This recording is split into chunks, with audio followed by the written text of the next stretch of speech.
নমস্কাৰ আপোনালোক সকলোকে স্বাগতম জনাইছোঁ অসম পিছৰ ইউটিউব চেনেল। আশা কৰোঁ আপোনালোক সকলোৰে খবৰ ভাল।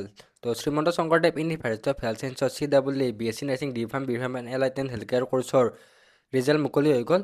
তো ইয়াৰে BSc নাৰ্ছিঙৰ কাট অফৰ ওপৰত আমি ভিডিঅ' দিছোঁ, আপোনালোকে সেই ভিডিঅ'টো চাই ল'ব পাৰিব। তো এতিয়া ছেমি গভৰ্ণমেণ্ট কলেজ তো আছাম কেঞ্চাৰ কেয়াৰ ফাউণ্ডেশ্যনৰ পৰা নটিফিকেশ্যন আহি গ'ল ইয়াৰে এডমিশ্যনৰ কাৰণে। আছাম কেঞ্চাৰ কেয়াৰ ফাউণ্ডেশ্যনৰ পৰা নটিফিকেশ্যন জাৰি কৰিছে। এতিয়া ইয়াৰে ভাল খবৰ এটাও আছে। তো নতুনকৈ কলেজ এড কৰিছে, কি কলেজ এড কৰিছে, কি কলেজ আছে, সকলোবিলাক তথ্য এই ভিডিঅ'টোত আপোনালোকক জনাম। তো আপোনালোকে ভিডিঅ'টো স্কিপ নকৰাকৈ সম্পূৰ্ণকৈ চাব, লগতে আমাৰ হোৱাটছআপ আৰু টেলিগ্ৰাম গ্ৰুপত জনাই ল'ব। তো আপডেটবিলাক আপোনালোকে মিছ নকৰিবৰ কাৰণে, ইয়াৰ পিছত কাউন্সেলিং নটিচ আহিব, মেৰিট লিষ্ট আহিব, এই সকলোবিলাকৰ কাৰণে হোৱাটছআপ আৰু টেলিগ্ৰাম গ্ৰুপত জনাই ল'ব। ইয়াৰ লিংক ডেছক্ৰিপশ্যনত দিয়া আছে। আৰু আপোনালোকৰ কিবা সুধিব লগা থাকিলে আমাক ইনষ্টাগ্ৰামৰ জৰিয়তে সুধিব পাৰে। তো ইয়াৰে লিংকো ডেছক্ৰিপশ্যনত দিয়া থাকিব। তো এতিয়া আমি ইয়াৰে নটিফিকেশ্যনখন চাই ল'ম। তো আমাৰ ৱেবছাইট eduationplus.com-ত ইয়াৰে সকলোবিলাক তথ্য দিয়া আছে। তো আপোনালোকে তাৰে পৰা চাব পাৰিব। ইয়াৰে লিংক ডেছক্ৰিপশ্যন আৰু কমেণ্ট বক্সত দিয়া থাকিব।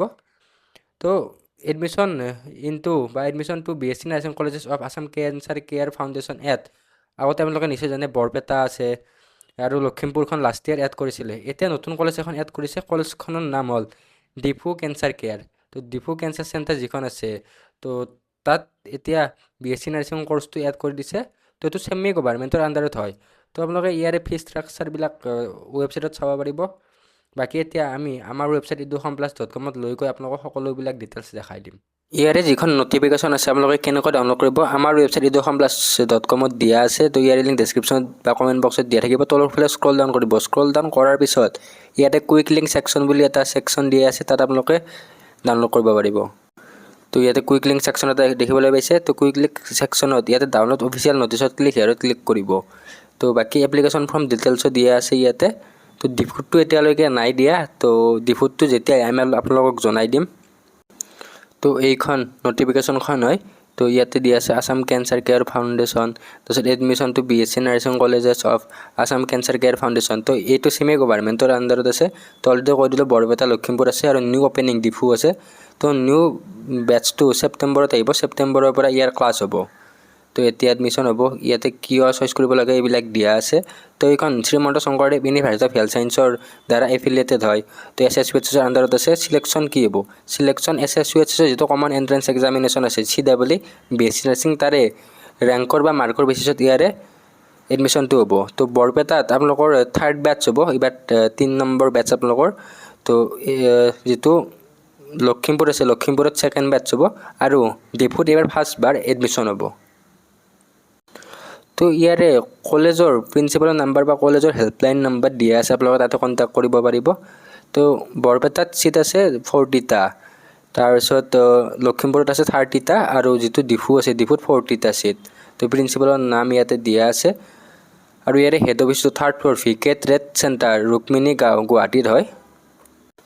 তো এই নটিফিকেশ্যনখন জাৰি কৰিছে। এই নটিফিকেশ্যনখন নিউজ পেপাৰত জাৰি কৰিছে। আপোনালোকে আজি নিউজ পেপাৰখন চালে, আজি অৰ্থাৎ 19 জুলাই তাৰিখত নিউজ পেপাৰখন চালে এই নটিফিকেশ্যনখন পাই যাব। তে এতিয়া আমি আমাৰ ৱেবছাইটত বাকীবিলাক ডিটেইলছ চাই লওঁ। আপোনালোকৰ SSUHSৰ CEEৰ এণ্ট্ৰেঞ্চ এক্সাম দিছে নেকি আৰু মাৰ্ক কম আছে আৰু প্ৰাইভেটত ল'ম বুলি ভাবি আছে নেকি? তেনেহ'লে অসম ফিচাৰৰ হাতত দুখনমান কলেজ আছে। তো BSc নাৰ্ছিং বি ফাৰ্ম তো বেলেগ বেলেগ কলেজ হয়, SSUHSৰ আণ্ডাৰত আছে। তো কম মাৰ্ক পাইছোঁ যদি প্ৰায় 35 মানৰ ওপৰত আছে, তো আপোনালোকে এডমিশ্যন ল'ব পাৰিব। তো চিট কম আছে, চিট বেছি নাই, এতিয়া চিটবিলাকতো এডমিশ্যন হৈয়ে আছে। তো আপোনালোকে যদি ইয়াতে এডমিশ্যন ল'ব খোজে তেনেহ'লে আমাক কণ্টেক্ট কৰিব পাৰিব।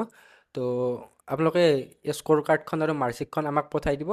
তো আমি আপোনালোকৰ লগত কণ্টেক্ট কৰিম। তো হোৱাটছআপ নম্বৰ বা ফোন নম্বৰ দিয়া আছে, আপোনালোকে কণ্টেক্ট কৰিব। তো ইয়াতে লোকেশ্যনবিলাক দিয়াই আছে, চিট কেপাচিটি দিয়া আছে, কেইটা এষ্টাব্লিছ হৈছিল সেইবিলাকো দিয়া আছে। তো এইবিলাক কলেজৰ আপোনালোকে ফেচিলিটিবিলাক এইবিলাক আমাৰ ৱেবছাইটৰ পৰা চাই ল'ব পাৰিব। তো এডমিশ্যন লোৱাৰ আগতে ইয়াৰে ফিজ ষ্ট্ৰাকচাৰটো এবাৰ চাই ল'ব। তো ফিজ ষ্ট্ৰাকচাৰটো বহুত বেছি আছে, আপোনালোকক জনাম বাৰু। তো ইয়াতে ফিজ ৰিফাণ্ডো হয়। আৰু কেনেকৈ এপ্লাই কৰিব, আপোনালোকে ইয়াৰে ফৰ্মখন জমা দিব লাগিব। আগতে আপোনালোকে ডাইৰেক্ট গুৱাহাটীতো জমা দিব পাৰিছিলে আৰু যিটো মানে কলেজখনৰ প্লেচ আছে তাতো জমা দিব পাৰিছিলে, কিন্তু এইবাৰ সেইটো মেনশ্যন নাই কৰা, অনলি গুৱাহাটীৰ কথা মেনশ্যন কৰিছে। এপ্লিকেশ্যন ফৰ্ম ডিটেইলছ, তো এই এপ্লিকেশ্যন ফৰ্মৰ ডিটেইলছখিনি তো এইবাৰ আপডেটেড কৰা নহয়, লাষ্ট ইয়াৰৰে হয়। তো ইয়াতে কিন্তু একো চেঞ্জেছ নাই। তো এইবিলাক প্ৰস্পেক্টাছ হয়। তো আপোনালোকে আমাৰ ৱেবছাইটৰ পৰা ডাউনলোড কৰিব পাৰিব। তো ইয়াতে স্ক্ৰল ডাউন কৰিলে আপোনালোকে সকলোবিলাক ডিটেইলছ পাই যাব। লখিমপুৰ আৰু বৰপেটাত দিয়া আছে। তো এইটো আপোনালোকে আছাম কেঞ্চাৰ কেয়াৰ ফাউণ্ডেশ্যনৰ অফিচিয়েল ৱেবছাইটত পাব। কিন্তু যিটো ডিফু আছে, ডিফুৰ এতিয়ালৈকে নাই দিয়া। ডিফুৰ দিলে আমি আপোনালোকক জনাই দিম। তো এইখিনি ফি ষ্ট্ৰাকচাৰ হয়। ফি ষ্ট্ৰাকচাৰখিনি চিমিলাৰে আছে। এডমিশ্যন ফিজ আপোনালোকে চাব পাৰে 40,000 টকা। নেক্সট আমি ইমানখিনি নাচাওঁ। যিটো ইয়াৰলি আছে, ইয়াৰলি চাওঁ। ফাৰ্ষ্ট ইয়াৰত 1,47,000। তো টোটেলত চাব পাৰে আপোনালোকে। টোটেল হোষ্টেল মিলাই 7,26,000 টকা। এনে কোৰ্চ ফিজ 4,38,000 টকা আৰু হোষ্টেল এইবিলাক খোৱা বোৱা মিলাই 7,26,000 টকা। তো প্ৰাইভেটতকৈ অকণমান কম আছে। তো প্ৰাইভেটৰ এইটো প্ৰায় 6,00,000 আৰু 6,00,000 মান থাকে। তো ইয়াতে প্ৰায় 1,50,000 মান কম আছে। আপোনালোকে এইখিনি স্ক্ৰীনশ্বট মাৰি ৰাখিব পাৰে। তো আপোনালোকৰ সুবিধা হ'ব।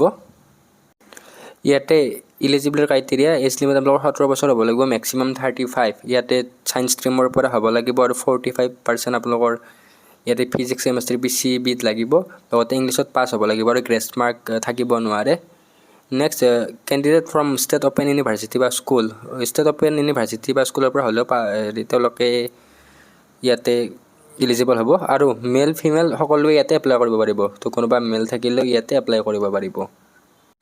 তো ইয়াতে মেছ ফিজ এইবিলাক দিয়া আছে। তো food 3,000 per month, rent 3,000 per month. ইয়াতে ৰিফাণ্ড পলিচি। তো আপোনালোকে এডমিশ্যনৰ এটা লাষ্ট ডেট দিব। তাৰে আগতে যদি এডমিশ্যনটো কেঞ্চেল কৰি ৰিফাণ্ড পাব। ইয়াতে ৰিফাণ্ড পলিচিটো আপোনালোকে চাই ল'ব। তো এইবিলাক আপোনালোকে ন'টিছবিলাক ভালকৈ চাই ল'ব। তো কেনেকৈ ইয়াৰে মানে এপ্লাই কৰিব। ইয়াৰে ফৰ্মখন ডাউনলোড কৰি আপোনালোকে ডাইৰেক্টলি অফিচত পঠাব লাগিব। এতিয়া ডকুমেণ্ট কি লাগিব? Passport size photo, next birth certificate বা মেট্ৰিকৰ এডমিট কাৰ্ড, ক্লাছ 10-12ৰ মাৰ্কশ্বিট, পাছ চাৰ্টিফিকেট। তো মাইগ্ৰেশ্যন চাৰ্টিফিকেটখন পাছত লাগিব। নেক্সট কেটেগৰী চাৰ্টিফিকেট লাগিব, যি কাষ্টৰ পৰা হয় এইটো কাষ্ট চাৰ্টিফিকেট। নেক্সট PRC লাগিব। নেক্সট মেডিকেল ফিটনেছ চাৰ্টিফিকেট লাগিব। তো আপোনালোকে এপ্লিকেশ্যন ফৰ্মবিলাক এনেকৈ পায়ে যাব। ডিফুৰ এতিয়ালৈকে নাই দিয়া। তো কোৰ্চ এপ্লাইড ফৰ ইয়াতে BSc নাৰ্ছিং হ'ব। ইয়াতে ফৰ্মবিলাক দিয়া আছে, এইবিলাক ফিল আপ কৰি আপোনালোকে জমা দিব লাগিব। অনলাইন নহয়, অফলাইন হয়। তো এইবিলাক ডিক্লেৰেশ্যন আপোনালোকে চাইন টাইন কৰি আপোনালোকে জমা দিব লাগিব। তো এইখন ছেমি গভাৰ্ণমেণ্ট হয়। আপোনালোকে ফিজ ষ্ট্ৰাকচাৰটো আপোনালোকক দেখাই দিলোঁ। যদি কোনোবা ইণ্টাৰেষ্টেড হয় এডমিশ্যন ল'ব পাৰে। বাকী এই ভিডিঅ'ত এইখিনি। আশা কৰোঁ আপোনালোক ভিডিঅ'টো ভাল পালে। যদি আমাৰ চেনেলটো প্ৰথমবাৰৰ কাৰণে আহিছে বা ছেকেণ্ডবাৰৰ কাৰণে আহিছে আৰু ছাবস্ক্ৰাইব কৰা নাই, ছাবস্ক্ৰাইব কৰি থৈ দিব। তো আপডেটবিলাক আপোনালোকে মিছ নকৰিবৰ কাৰণে। বাকী এই ভিডিঅ'ত এইখিনি। ধন্যবাদ।